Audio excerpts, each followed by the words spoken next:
Hello everyone, I'm Siddhesh Kudale from B Plan third year, and I'll be talking about what are the impacts of the Etalin hydropower project in the Dibang Valley of Arunachal Pradesh.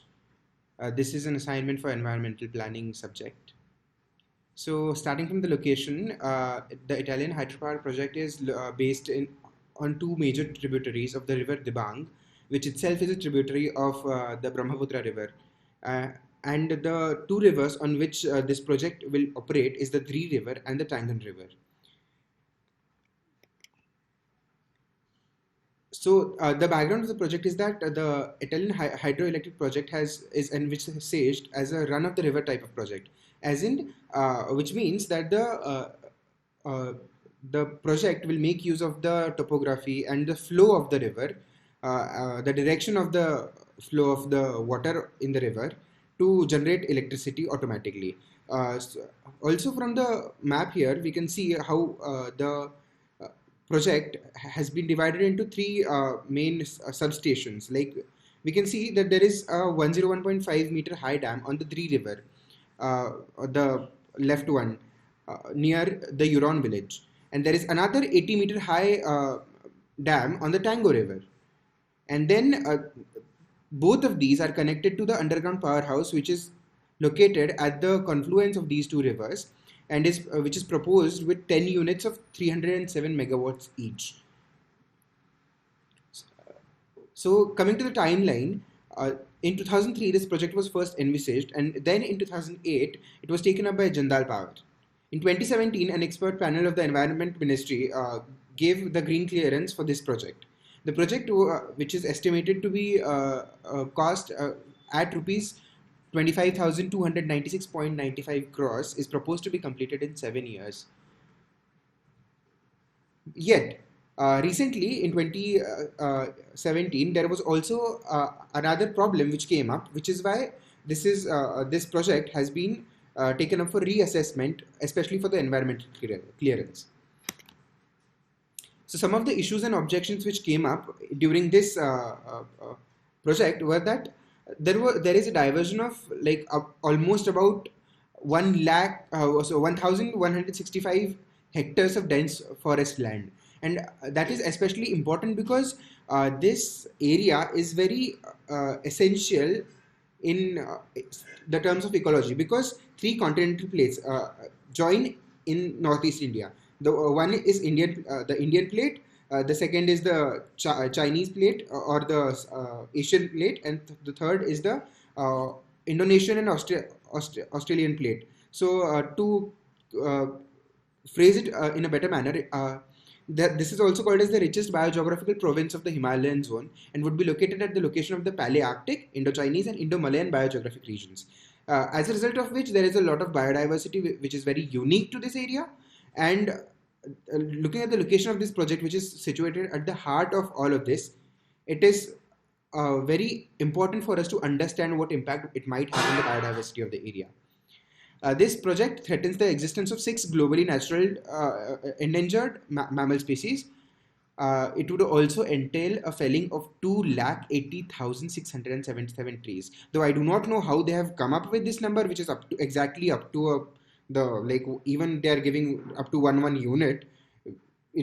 So mostly there will be much more than 2 lakh trees, and which is also a very high number if we go on ground. The panel also sought the views of the National Tiger Conservation Authority, as the area is a big cat habitat with 12 tigers and 8 clouded leopards having been spotted in this area. Other than that, there are standard problems which all projects face, some of which are like there are 18 villages consist like relocation and rehabilitation of these families. There are 285 families which are expected to be affected by the proposed project. Coming to the biodiversity in the Dibang Valley, we can see some of the examples here. There are tigers, there are the Asiatic golden cat, there is the marbled cat, there is a great hornbill, the Khalish pheasant, which are very famous animals and birds which are already endangered. And the getting this project into the picture will also lead to a lot of habitat loss, and in the end, the impact might not be as favorable for the animals as it is favorable to us. So we need to consider what is happening and why we should or should not proceed with this project. Coming to the impacts of these projects, I've divided these impacts into four main parts. The first impact theme is the economic benefits and productivity. Obviously, it's a dam, and hydropower is being used, so it's kind of a sustainable, at least green source. Not sustainable as such, but it's supposed to be a green source of or renewable source of energy generation.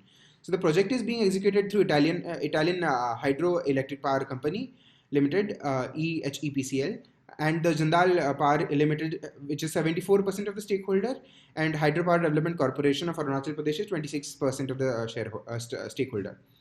This agreement was signed for 4,000 megawatts. However, as per Concord detailed project report, the project installed capacity has been finalized at 3,097 megawatt.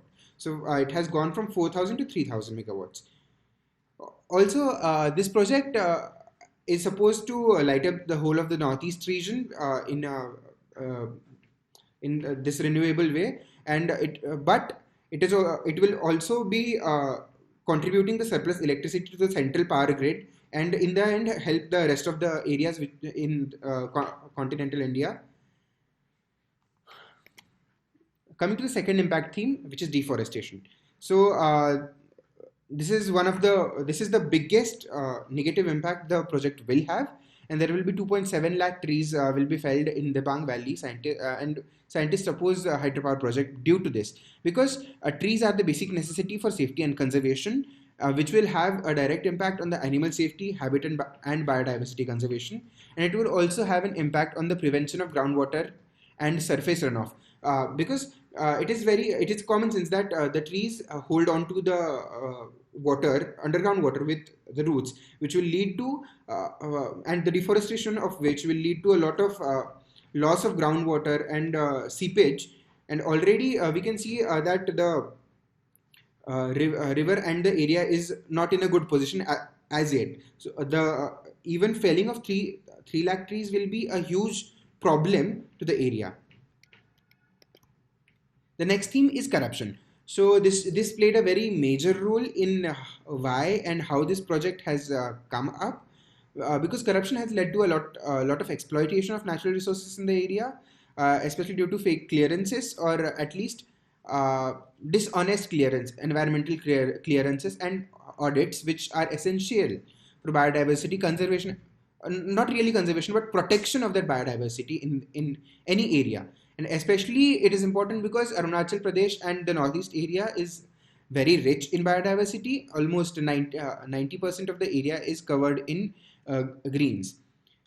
Also, as a result of this, many unauthorized activities are also covered up, or at least they have gone into a backlight, which should actually be focused on, which are poaching, mining, and hunting, which should be curbed. But such projects are also taking up the spotlight, which means that we are turning a blind eye towards other activities which are happening in the area. The last theme of the impacts is the community and sentimental value which these forests and these areas and the animals and diversity of the area mean to the community there. So this is actually taken up from the comment section of YouTube video. So this is not as reliable, I would say, but it is still, we can account it can account for something. So I'll read this out. Etalin is my native place. My ancestors have lived there since ages. The biodiversity here is quite large. The major population here lives on hunting and agriculture. So the other animals and birds will suffer if government tries to keep up with this project, because natives are also dependent on the hunting activities. I just have a suggestion. I think we can harness the wind energy here. The wind speed is usually very high, flowing through the mountain valleys, and this will not harm anyone also. We'll need to obviously take expert opinions on this and how, let's say, wind energy is can come up in this area. Is it better than the current projects which are coming up in the area and are existing in the area? and how they might help us in the near future. So, to sum up everything, I would say that this project always,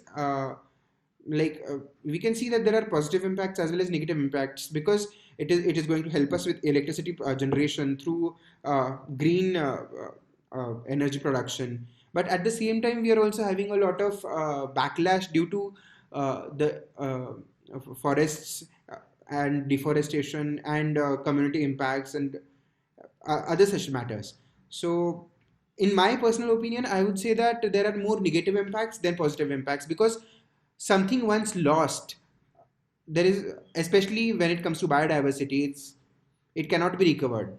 There are many species which we cannot get back today, dodo or the Indian hyena. So we cannot get those back once they have endangered. But we can just have a little change in our values, little change in our perception of how we can proceed with electricity production, and how we can help ourselves without having a negative impact on the environment. So that is about it, and these are the references which I referred to. Thank you so much.